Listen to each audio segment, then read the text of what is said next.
네, 33번, 34번 이어서 좀 보도록 할게요. 저도 5번 선지에서, 33번에 5번 선지에서 정확히 어디 쓰였냐, 요렇게 했는데, 일단은 뭐 언어 유희야 워낙 많은 부분에 쓰였죠. 말장난 하는 거는. 갑자기 또, 그렇네. 갑자기 찾으려니까.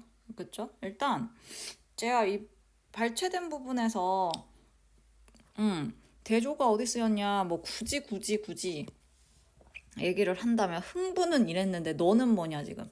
야, 흥부는 맞아도 놀부처럼 잘 사는 형이라도 있지. 너는 뭐냐. 야, 나는 여기서의 너가 유자 자신이거든요.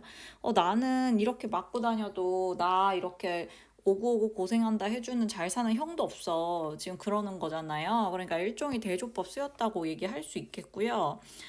다음에 여기서 이제 물리적 대우라는 표현 있죠. 그러니까 대우라는 단어 자체가 좀 이렇게 예를 표하고 대접을 해준다는 뜻이거든요. 근데 여기서 말하는 물리적 대우는 뭐예요?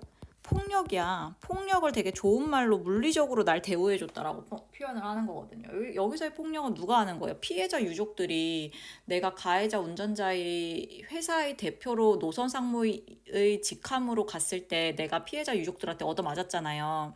그러니까 그 나를 그렇게 때리는 거를 물리적 대우라고 지금 표현을 했어요. 그렇기 때문에 이 부분에 반어법 쓰였다 할 수 있고요.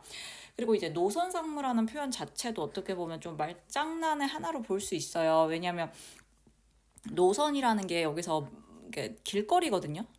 길 위의 상무라는 소리야. 근데 사실 길 위의 상무가 어디 있겠어요. 그러니까 직함은 되게 그럴듯하고 좋은데 하는 일이라고는 길거리 돌아다니면서 운전자들 관련한 뭐 이런 그 뒤치다거리 일 처리해주는 그런 일을 하는 사람이란 뜻이에요. 그래서 어떻게 보면 이건 반어법이라고도 할 수 있고요. 뭐 반어를 쓴다는 것도 일종의 언어유희이기 때문에 이건 다 포괄적으로 포함되는 개념이다라고 얘기할 수 있을 것 같고요. 다음에 34번 문제가 이제 적절하지 않은 거 고르라고 했을 때 답을 떠나서 여러분들 질문했던 게 유자에 대한 서술자의 설명을 뒷받침해준다 이랬는데 이게 무슨 말이냐. 유자가 지금 뭐 방언이나 비속어를 쓰는데 그것이 서술자의 설명을 뒷받침해준다 이랬잖아요. 그러니까 예를 들어서 뭐 이 부분만 보더라도 여러분 여기서 보시면 A 부분은 유자가 자기 자신에 대해서 하는 말이잖아. 근데 자기 자신의 신세에 대해서 비속어를 쓰고 있어요. 그리고 방언도 쓰고 있어요. 그럼 이거는 내 자신이 어떻다 지금? 한심하다. 나 원래 이런 사람 아닌데. 그러면서 좀 자신에 대한 스스로 이런 약간의 자괴감?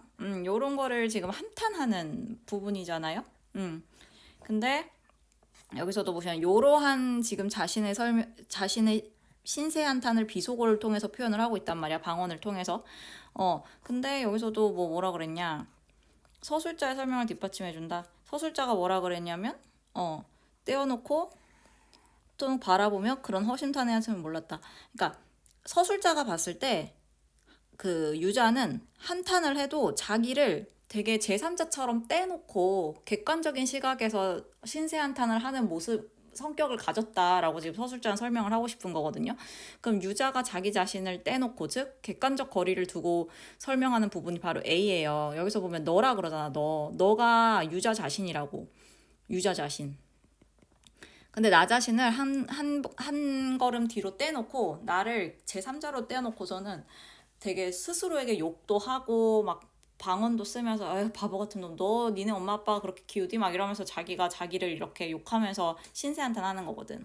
그거에 대해서 서술자가 자기를 떼놓고 이렇게 허심탄회하게 얘기를 하며 시간 가는 줄 몰라 했다 라는 서술자의 설명을 지금 스스로에 대한 비속어와 방언으로 표현을 하고 있어요, 유자가. 그래서 이 부분이 하나의 지금 3번 선지에 대한 증거가 되겠습니다. 그러니까 말이 되게 애매하긴 한데요. 뭐 이렇게 말고는 해석할 수 없을 것 같아요, 여지가. 이해되시겠죠? 자, 그 다음에 37번 문제 한번 보도록 하겠습니다. 자, 37번은요, 위클에 대한 설명으로 적절하지 않은 것을 골라라 이랬거든요. 이제 답은 4번인데 여러분들 질문이 뭐냐면 1번도 모르겠고 2번도 모르겠어요. 왜 맞는 말인가요? 이랬거든요. 1번에서 비유적 표현을 활용하여 인물의 성격과 태도를 구체적으로 형상화하고 있다 이랬어요. 어느 부분일까? 비유적 표현 뭐 많지 않았을까? 그쵸?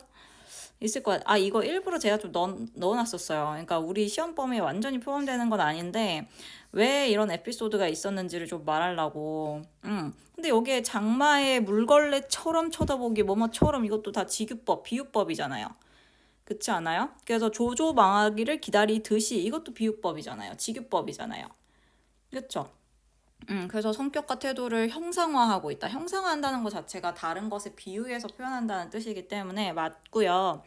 동그라미 2번 보시면 작품 속의 화자가 특정 인물에 대해 전지적 시점에서 서술하고 있으며 이게 화자라는 게 결국 서술자란 뜻 아닐까요? 작품 속 서술자가 이를 통해 주제의식을 강조하고 있다.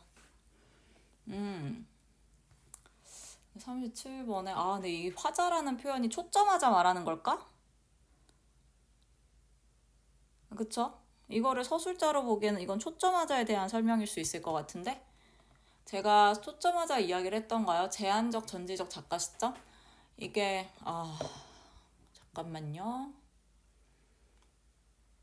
우리 책에서 그런 부분이 있었나 없었나 잠깐 확인을 좀 해보고 거기에 맞춰서 제가 설명을 하겠습니다.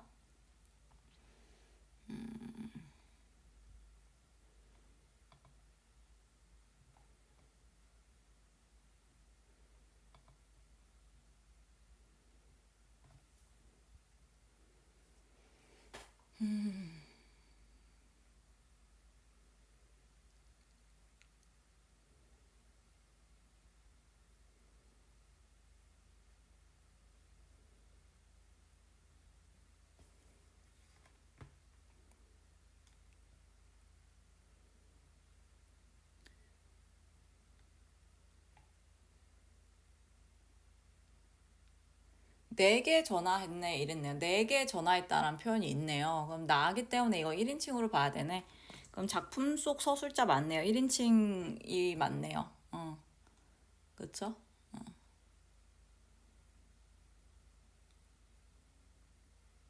그러면 이거는 맞죠. 근데 1인칭 시점에서 특정 인물에 대해 전지적 시점으로 서술하고 있으면 그쵸. 이것도 맞죠. 이게 좀 희한한 표현이긴 한데 1인칭 이걸 그러면 주인공 시점으로 봐야 되나? 그럼 1인칭 주인공 시점으로 봐야겠네요. 1인칭 관찰자 시점으로 보면 등장인물에 대한 유저에 대한 어떤 외적인 것만 알 수 있는데 1인칭 주인공 시점으로 봐야 되겠네요. 그래서 전지적 시점에서 서술한다. 그쵸? 그러니까 서술자가 본 유자에 대한 설명이고요. 여기서 말한 전지적 시점이라는 게 3인칭에서의 전지적 시점을 말하는 건 아닌 것 같아요. 이 선지가. 근데 이 선지는 조금 그냥 애매한 부분은 있다. 그래서 요거는 뭐 자세히 보지는 마시고 일단 좀 넘어가도록 할게요. 요거는. 알겠죠? 참고로 3번 문제 한번 3번 선지. 유자는 대상이 지닌 가치를 훼손하거나 격화시킴으로써 대상을 우습게 표현하는 방식으로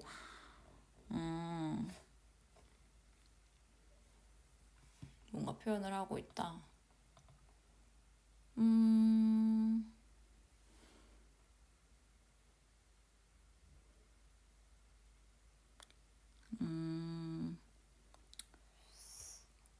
요거 자체는 대상이 지닌 가치를 훼손하거나 격화시킨다. 이게 그냥 해악의 방식으로 봐야 될 것 같은데? 잠깐만요. 제가 요거는 한 번만 좀 보고 넘어갈게요.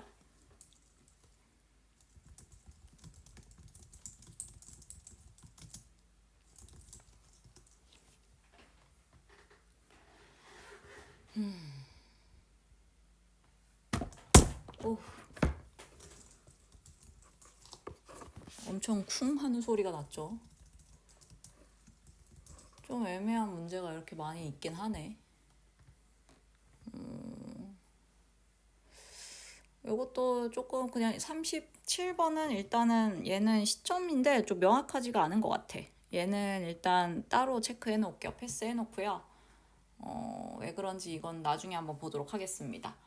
자, 그 다음에요. 39번 먼저 보고 올게요. 39번 문제 보도록 할게요. 보기를 참고했을 때 네, 보기를 참고했을 때 기억에서 미음 중 판소리 사설투 문장 서술이 드러나는 부분으로 적절하지 않은 것을 골라봐라 이랬거든요. 이제 답은 5번인데 여러분들 질문했던 게 리을이랑 미음 헷갈린다 그랬어요. 그래서 이제 판소리 사설이라는 건 우리 되게 오랜만에 나왔는데 1학년 때 우리 춘영전 했잖아요. 그런 데서 나왔던 말투가 판소리 사설투였거든요. 판소리 사설투는 일단 기본적으로 편집자적 논평, 서술자의 개입, 뭐 만연체, 문장 길게 쓰는 거 있죠. 요런 거, 뭐 등등이 보통 드러나거든요. 그리고 좀 운율감이 있다거나, 요런 게 느껴지는 게 보통의 판소리 문체입니다. 네, 리을 한번 볼까요? 리을 보시면 선비적인 덕량의 본보기라 하지 않을 수 없는 친구였다. 리을. 그리고 미음은 그가 반한 것은 만날 얼간하여 엮어놓은 그가 반대에 집어드는 것은 의견을 밝히거나 이거나 이건가 뭐 비슷할 것 같은데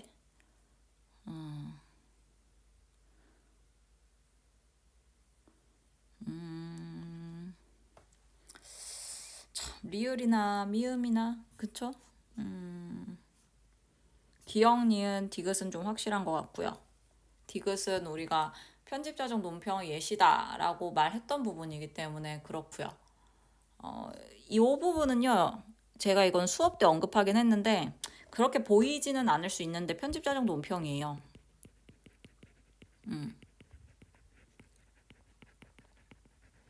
이게 서술자가 개입해가지고 의견을 밝히는 부분이잖아요. 네, 내 친구는 선비적인 덕량의 이 보이는 친구입니다. 라고 지금 서술자가 얘기해주는 거라서 리을은 편집자적 논평 때문에 지금 판소리 말투다라고 할 수 있는 부분입니다. 근데 미음은 아무것도 아니에요. 그냥 이거는 주인공에 대해서 관찰한 그대로를 얘기하고 있어요. 예, 그렇기 때문에 미음은 포함되지 않는다. 이렇게 보셔야 될 것 같네요. 자, 그 다음에 40번 문제 한번 보도록 하겠습니다. 40번도 역시나 유자소전인데 윗글에 대한 설명으로 적절하지 않은 것을 골라봐라 이랬거든요. 이게 정답은 이제 3번이라고 했는데 여러분들 질문에서 그럼 이 글은 관조적은 아예 아닌가요? 다각적인 건 어떤 건가요? 뭐 이렇게 물어봤어요. 다각적인 건 아까 앞에 다른 문제 얘기할 때 잠깐 언급을 했습니다. 그러니까 만연체를 쓰다 보니까 당연히 수식어가 많아지겠죠. 수식어가 많으면 하나의 대상에 대해서도 여러 각도에서의 수식을 할 수가 있다는 거예요. 단순한 간결체에서는 그는 부지런하다.